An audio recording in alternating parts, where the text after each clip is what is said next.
ಕರ್ನಾಟಕ ರಾಜ್ಯದ ಹವಾಮಾನ ಮುನ್ಸೂಚನೆ. ನಾನು CS ಪಾಟೀಲ್, ವಿಜ್ಞಾನಿ, ಹವಾಮಾನ ಕೇಂದ್ರ, ಬೆಂಗಳೂರು. ನಾನು ಮುಂದಿನ 7 ದಿನಗಳವರೆಗೆ ಕರ್ನಾಟಕ ರಾಜ್ಯದ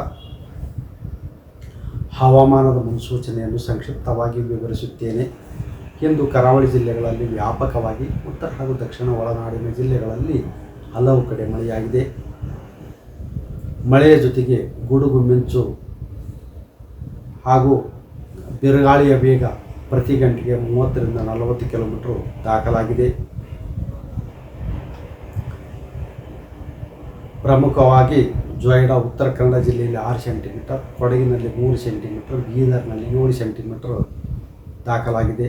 ಕಲಬುರಗಿಯಲ್ಲಿ ಗರಿಷ್ಠ ಉಷ್ಣಾಂಶ 41 ಡಿಗ್ರಿ ಸೆಲ್ಸಿಯಸ್ಸು, ಕಾರವಾರನಲ್ಲಿ 37 ಡಿಗ್ರಿ ಸೆಲ್ಸಿಯಸ್ಸು, ಬೆಂಗಳೂರಿನಲ್ಲಿ 34 ಡಿಗ್ರಿ ಸೆಲ್ಸಿಯಸ್ಸು ಗರಿಷ್ಠ ಉಷ್ಣಾಂಶ ದಾಖಲಾಗಿದೆ.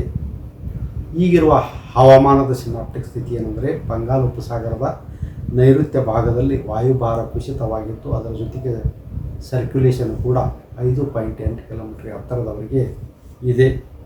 ಇದರ ಪ್ರಭಾವದಿಂದ ಕರ್ನಾಟಕದ ದಕ್ಷಿಣ ಒಳನಾಡಿನ ಜಿಲ್ಲೆಗಳಲ್ಲಿ ಮೇ 15, 16 ಹಾಗೂ 17ರಂದು ಪ್ರಮುಖವಾಗಿ ಶಿವಮೊಗ್ಗ, ಚಿಕ್ಕಮಗಳೂರು, ಹಾಸನ, ಕೊಡಗು, ಮೈಸೂರು, ಚಾಮರಾಜನಗರ, ಮಂಡ್ಯ, ರಾಮನಗರ, ತುಮಕೂರು, ಚಿಕ್ಕಬಳ್ಳಾಪುರ, ಬೆಂಗಳೂರು ಹಾಗೂ ಕೋಲಾರ ಜಿಲ್ಲೆಗಳಲ್ಲಿ ಹಲವು ಕಡೆ ಅಂದರೆ 50%ಕ್ಕಿಂತ ಕಡಿಮೆ ಪ್ರದೇಶದಲ್ಲಿ ಮಳೆಯಾಗುವ ಹೆಚ್ಚಿನ ಸಾಧ್ಯತೆ ಇದೆ.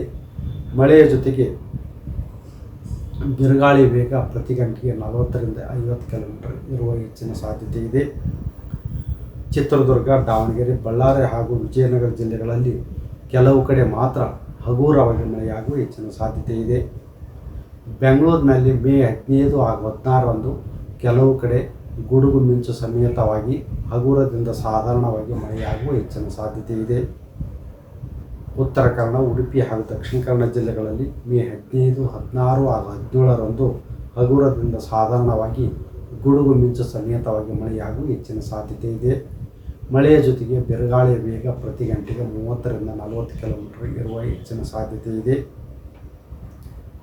ಉತ್ತರ ಒಳನಾಡಿನ ಜಿಲ್ಲೆಗಳಾದ ಬೆಳಗಾವಿ, ಧಾರವಾಡ, ಹಾವೇರಿ, ಗದಗ, ಕೊಪ್ಪಳ, ರಾಯಚೂರು, ಬೀದರ್, ಕಲಬುರಗಿ, ಯಾದಗಿರಿ ಹಾಗೂ ರಾಯಚೂರು ಜಿಲ್ಲೆಗಳಲ್ಲಿ ಮುಂದಿನ 3 ದಿನಗಳವರೆಗೆ ಕೆಲವು ಕಡೆ ಮಾತ್ರ ಹಗುರದಿಂದ ಸಾಧಾರಣವಾಗಿ ಗುಡುಗು ಮಿಂಚು ಸಮೇತವಾಗಿ ಮಳೆಯಾಗುವ ಹೆಚ್ಚಿನ ಸಾಧ್ಯತೆ ಇದೆ.